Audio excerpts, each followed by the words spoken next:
India is now getting initial deliveries of the S-400 Triumph air defense weapons from Russia.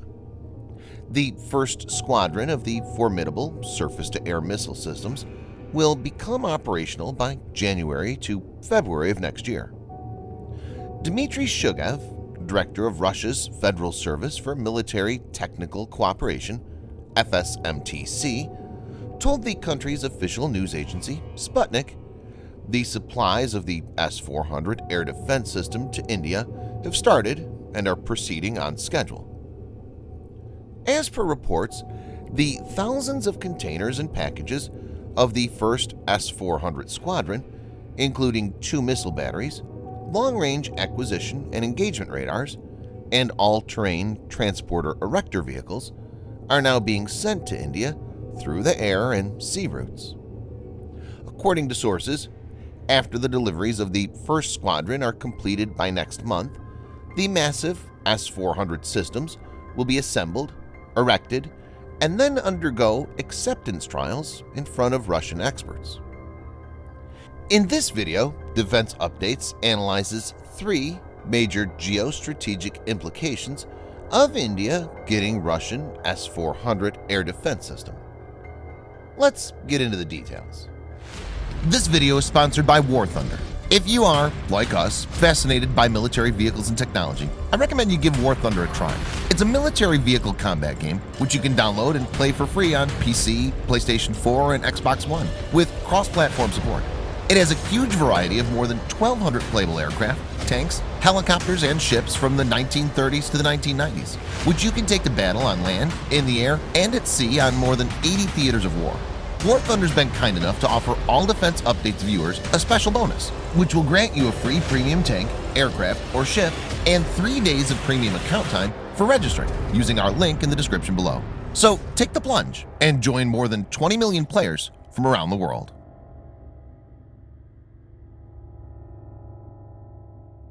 S-400 Triumph is an air defense weapon system developed by Russia's Almaz Central Design Bureau in the 1990s as an upgrade of the S-300 family.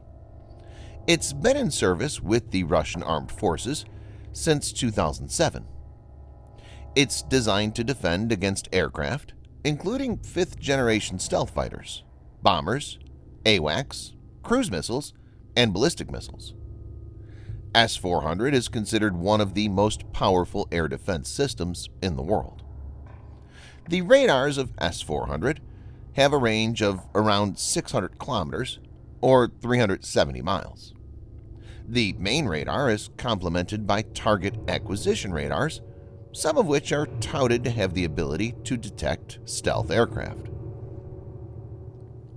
S-400 deploys multiple missiles to cover its strike envelope, and can take out targets at a range of 400 kilometers or 250 miles, flying up to a speed of Mach 14. Viewers may note that India had signed a $5.3 billion deal with Russia for the purchase of 5 S-400 squadrons during the 19th India-Russia Annual Bilateral Summit in New Delhi in October 2019. Indian specialists, who will eventually operate the system, have been training in Russia for some time now. Let's look at the implications one by one.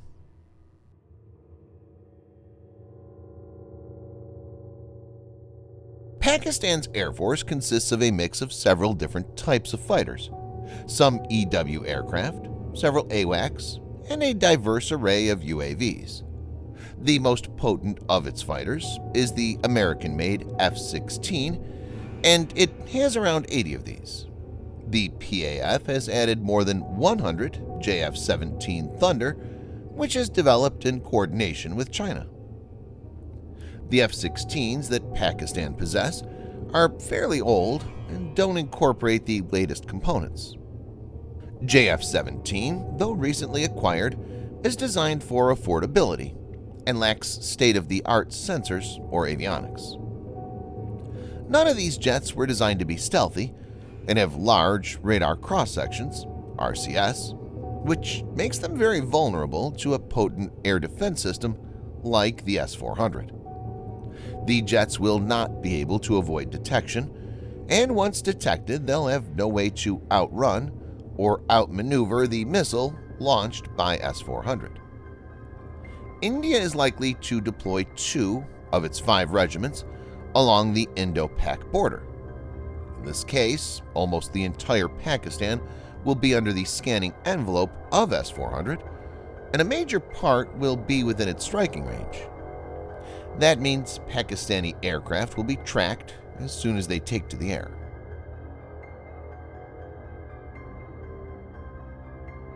China has been equipped with S-300 for more than a decade and is the first country to acquire the S-400 system from Russia. It's received its first S-400 squadron in 2018. China test-fired Russian S-400 systems for the first time in early August 2018.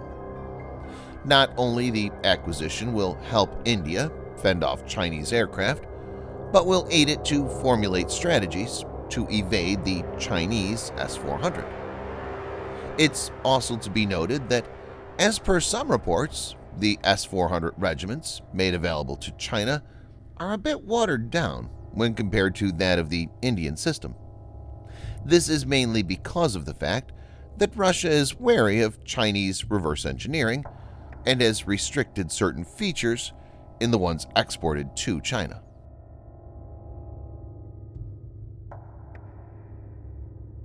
The U.S. has imposed financial sanctions on China and Turkey for inducting the S-400 systems from Russia.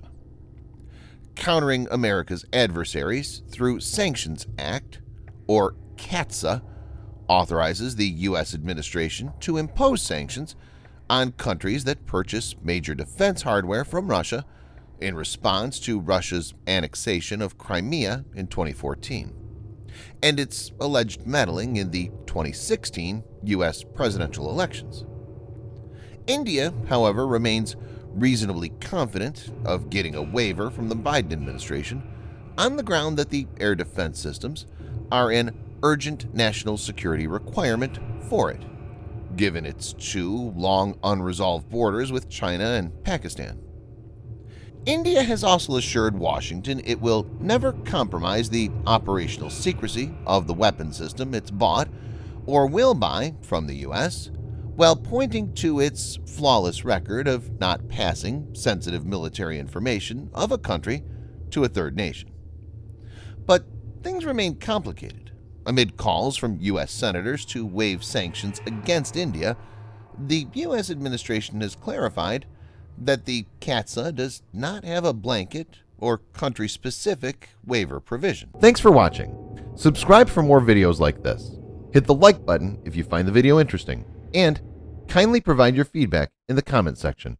This will help us improve.